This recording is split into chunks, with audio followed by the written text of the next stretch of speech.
Anaconda is a 1997 creature feature directed by Luis Llosa. A film crew making a documentary about an Amazonian tribe get more than they bargained for when they encounter a giant man-eating snake and a mysterious snake hunter who may be just as dangerous. But before we get into this constricting classic, I just want to ask that if you end up enjoying this video, then please consider dropping a like and maybe even subscribe, as it would really help my channel grow. So thanks. Hang on a second, haven't you already done Anaconda? Yeah, but it was one of my earlier videos, so it was only about 3 minutes long, and it's a classic, so I thought it deserves the proper comic treatment. And as usual, there will be full spoilers ahead, but if that doesn't bother you, then grab your regurgitated John Voight-flavoured popcorn and whip out your Jennifer Lopez dispenser as we dive into Anaconda. So the movie begins with a text crawl, but I'm not going to read all that, so here's one I made instead. The Anaconda, aka Mahusivas Sneckers, they'll eat you and then sick you up. Not because they have an eating disorder or anything, they're just gross. Then we see a boat on a river somewhere in the Amazon rainforest, and on board said boat is a young but still middle-aged looking machete, who is talking to his local pet shop on the radio saying, "Hiya mate, I'd like to return some parrots and monkeys I bought from you last week." "Why, what's wrong with them?" "They're going bananas, that's why." "Have you fed them bananas?"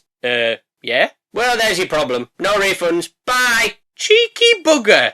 Oh well, I better get back to hammering me door. But then something slams the bottom of his boat, which makes these nails go, "Whee! We're flying!" before whatever it is smashes through the floor, leaving Machete thinking, "Oh, sod this, I'm off." Then he tries to shoot the cameraman, which is rude, and climbs up to the top of the boat's mast and thinks, "Oh, how the hell am I gonna get out of this situation? Oh, I know, I'll ask me gun for advice." Silly bugger, guns can't give advice. They just shoot you. Then we meet our protagonist, played by J-Lo, but she looks more high than low, so I'm going to call her Mary J. N. Then she hears a knock at the door, and hey up, it's that fella from Pulp Fiction. John Travolta? Nope. Samuel L. Jackson? Who? Smule? No. Bruce Willis? No. Ving Rhames? No. Uma Thurman? No, it's Eric Stoltz. Who? You know, Drugman. Oh, of course. Why didn't you say so? Anyway, Drugman is an expert on Amazonian tribes, and he's organised a boat trip deep into the jungle so they can find and make a documentary about one of the local tribes there. You're a mess. What happened to you? Oh yeah, on the way here I slipped on a shit and fell knee first into some grease. Barely escaped with my life. Sometime later and they're getting ready to set off on their adventure. And we get to meet the rest of the crew, which includes cameraman, Ice Lolly, the whingy British narrator, Basil Toff. We've also got Wowan Wilson, and his girlfriend Shed, who is actually a younger Sheriff MILF from Eight-Legged Freaks. And let's not forget the boat driver, Mr. Trustworthy, who says, "Chefe, ready for Rio Negro." You heard him, folks. Gibberish. And off they go on their way down the river, with Basil Toff narrating the intro to their documentary saying, "Contrary to popular belief, most rivers are rather wet." Okay, cut. Basil, can we do that again, please? And, less shit this time. Is it just me, or does the jungle make you really horny? No, Wowan, I think you're right. Say, how's the weather forecast for today looking? Nothing but clear skies and sunshine, apparently. Then they come across someone stranded by the riverside shouting for help, so they get close enough for him to jump on board. Are you okay? My propeller! How is that an answer to "Are you okay"? What's your name, fella? Please, call me John Bon Voight, master of the upside-down smile. Anyway, turns out he's quite the character, and has a thing or two to teach everyone about life on the river. Fish! River style!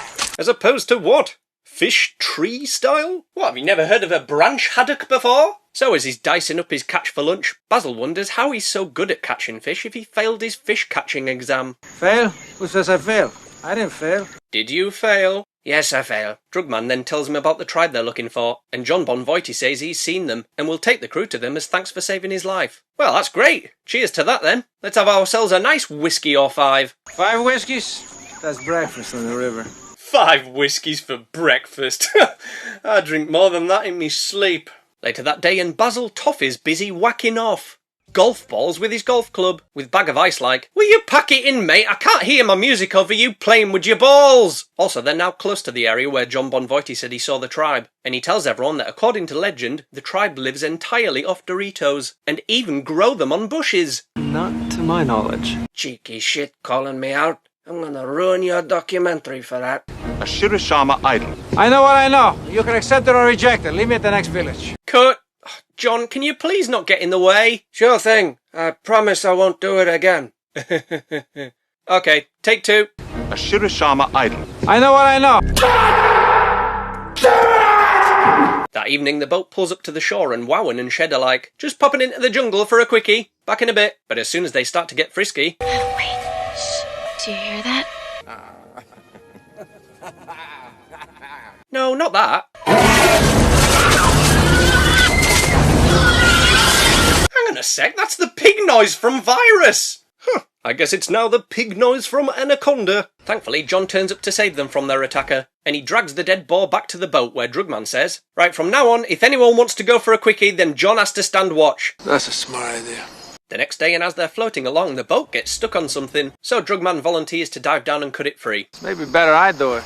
This river can kill you in 1,000 ways. 995 of those ways being drowning. Well, I've never drowned before, so I think I'll be fine, thanks. So, in he goes, but as he's sorting out the jammed propeller, he suddenly starts panicking and resurfaces. So, Icepack and Wowan jump in to save him, and when they get him out of the water, they find a big horrible wasp in his mouth. deadly, poisonous. Wasps are venomous, not poisonous, dumbass. But still, oh no! So John says, Don't mind me, I'm just gonna gently stab him in the neck. what? Don't worry, it's so he can breathe through this pen like in Saw 5. Saw 5? Oh, it's a movie which won't be out for another 9 years. Anyway, Drugman is out for the count, and they need to get him to a hospital as soon as possible. So John suggests taking a shortcut, but Ice Latte doesn't trust him. What, you mean you don't trust that face?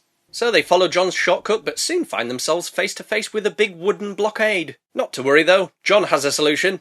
Hey, is that real dynamite? No, Wowan, I just carry about fake sticks of dynamite for the hell of it.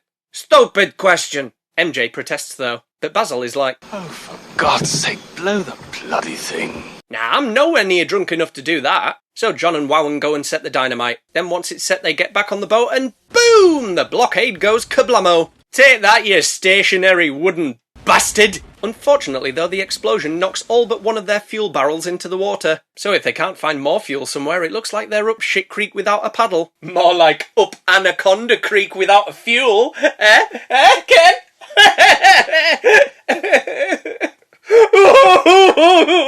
So they continue down the shortcut until they come across a seemingly abandoned boat by the side of the river. John suggests checking it out as it might have some fuel they can use. So he, Mr. Trustworthy and Ice Pop make their way over to it, with the latter filming everything, but at the same time regretting that he didn't bring his bigger camera. On board the boat, John finds a newspaper clipping of him, Machete, and Mr. Trustworthy. Something tells me John Bonvoitie isn't being honest with everyone. Which is immediately confirmed as John finds his old stash of illegal poaching trophies and the like. So a glass of Coke with ice helps him back to the boat with it for some reason, and John says, That's it, let's go. Hey, I'm coming. I'm coming. just let me dismount with unparalleled grace. And if being soggy wasn't bad enough, he then gets attacked by a giant anaconda, which wraps him up tighter than skinny jeans on a rhino. Ha! You call that a squeeze? I've juiced lemons with more squeeze than this. Alright then, how about a neck break to go along with it? Yep, that'll do it. The others get back to the boat and everyone's like, where's Mr. Trustworthy at? I don't know, maybe he's gone to the shop or probably dead. What do I look like, a psychic? Bugger. Now who's gonna drive the boat really badly? Hey! Roll your old curtains at me again, mate, and it'll be curtains for you. It's not curtains, you silly sausage, it's a snakeskin. Probably the one that just ate Mr. Trustworthy, which I wasn't there to witness. Snakes don't eat people. Oh, they don't? You just stroked your face. How does that prove they eat people? Anyway, they decide to wait there till morning, just in case Mr. Trustworthy is alive. Which he is not. And MJ asks John how she should decorate her Christmas tree this year. Well, baubles are a must. How about some lights? That's a good idea. Lights are a good idea. And maybe some tinsel? No! Fuck the tinsel! It's tacky! And shit! That evening, and John tries to convince Wowan to help him capture a giant anaconda, as it would be worth... $1 million. Really? That much? Wow. The next morning, and there's still no sign of Mr. Trustworthy because he's still dead. So they continue down the river until this lil monkey starts making fun of John's scratty ponytail. So he introduces it to the business end of his rifle. Does that mean the pleasure end is the butt? Ah, very clever, Ken, but no. No, it does not. Anyway, now they have some bait to use, but MJ and Block of Ice are like, we are not trying to capture a giant snake! This is madness! Madness. This is Anaconda!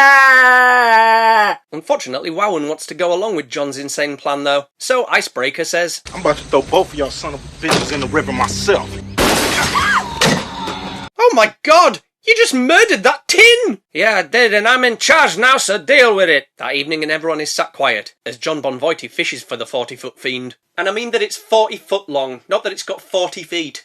Although, I would definitely pay to see that. Centipede Anaconda! Terrible effort, Ken. Although your heart was in the right place, so I'll let him off. Anyway, Ice maybe is considering stabbing John while his back is turned because the damage multiplier will be higher. But before he can do that, the fishing line catches something. Nobody move. Okay, I'll try not to.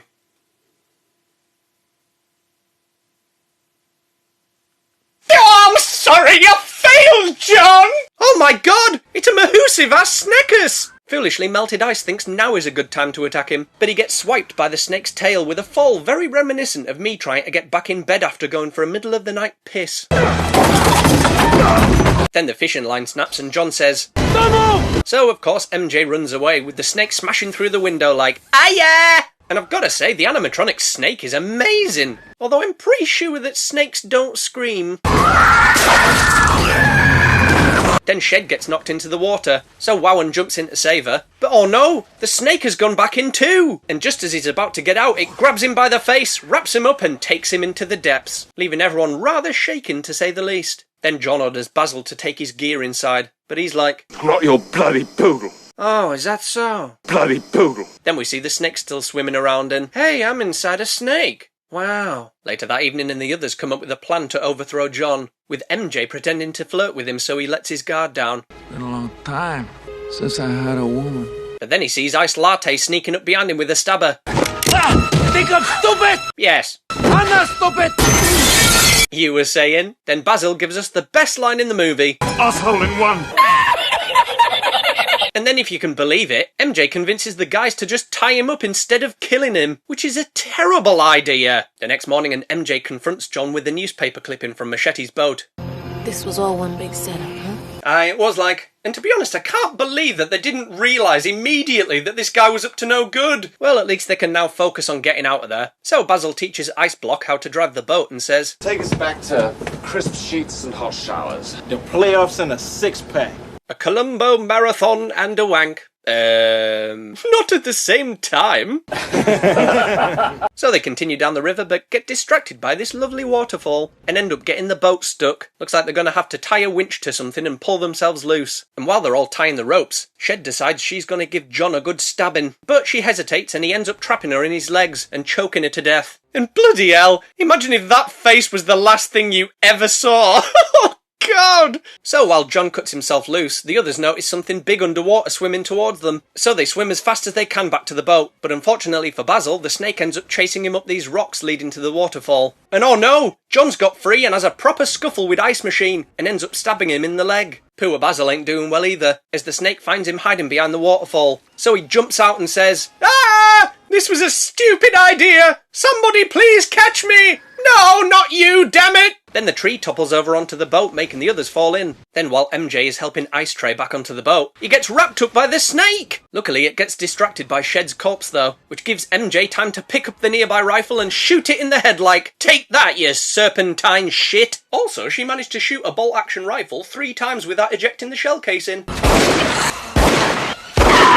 Impressive. John ain't happy that she's killed his prize though, and he's just about to shoot cold as ice when BAM! He's stabbed with some trank darts by Drugman. Yay! Before Nice and Icy elbows him in the face and he falls into the water. Unfortunately, the dart came out of his back though, so he'll be back soon, I reckon. Anyway, they help Drugman back to bed because he's lazy as fuck. And thankfully, the tree falling on the boat has dislodged it from the shore so they can continue their way out of this place. They soon come across an old abandoned factory and stop to see if there's any fuel they can use. But inside they find a really big snake skin, which isn't a good sign. When suddenly... Welcome! Did he just manage to knock out 2 people with 1 gun butt? Impressive. So our heroes wake up to find themselves tied together. Oh, and here's some hepatitis for breakfast, which ends up luring in an even bigger anaconda. And I tell you, the visual effects are still pretty damn impressive considering this came out nearly 30 years ago. Anyway, as soon as the mega snake wraps them up, John springs his trap and it gets caught in a big net. But the snake's thrashing pulls out the pipe supporting the net, and it looks at John like, "Oh, nobody traps me in a net and gets away with it." Would it help if I apologised? Yeah, I think it would. Well, I ain't gonna, you scaly shit. I'm out of here. But the snake is like, "You ain't going anywhere, mate." Then the ladder falls over and John tries to escape again while the snake untangles itself from it. But Ice Cream pulls the net up to block his way. Ah, damn this net which I could simply walk around but refuse to because I'm stubborn. Argh! Then the snake wraps around him again and he ain't getting away this time, as it opens its mouth wider than a prostitute's legs before swallowing him whole. Anyway, the others manage to get free and try to make a run for it, but the snake purposefully knocks over thin ice with its tail, which is as stupid as it is genius. But instead of going for him, it instead follows MJ, before we get a moment so memorably ridiculous that it's actually brilliant. The snake breaks through the wall and regurgitates John Bonvoitie right in front of MJ, who then gives her a wink before dying. So the pursuit continues and MJ is forced to climb up the factory's chimney. Ice Pick manages to slow it down with a pickaxe through the tail though, and then tips over some oil barrels which he's gonna light once MJ is out, which will blow up the snake. So she gets to the top of the chimney and then realises the drop is a bit higher than she expected. So she slides down this rope, but the building is gonna explode any second. I can't, it's too high! Just jump! I'll count to 3. 1, 2, 3! And she lets go just in time before boom! The chimney goes kablamo. But oh no, it looks like they've merely triggered the snake's second phase. A somewhat short-lived second phase though, as it then seemingly dies from its burns. We should get the fuel so we can get the hell out of here. That sounds like a solid plan, and I tell you I'll be happy if I never see another snake again. Surprise, motherfuckers! You fools! The only thing that can kill me is an axe to the head! Oh, I shouldn't have told you my weakness! And so the day is saved. Our heroes get back to the boat and Drugman says, "So, did I miss anything while I was out?" Everything. You missed everything. And as they make their way home, they even see the tribe they were looking for, who were like, "Hiya, you lot want to buy any Doritos?" End of movie. And there we have it, folks. Anaconda is, well, quite simply, I think it's pretty much creature feature perfection. The cast is great, the effects are great, the set pieces are great, and best of all is Jon Voight's performance, which is as brilliant as it is bizarre. This is up there with Lake Placid and Deep Blue Sea as the best killer animal movies of the 90s. Bloody marvellous. So, Anaconda, what did you think of it? Did you like it? Did you love it? Let me know in the comments below while I do this.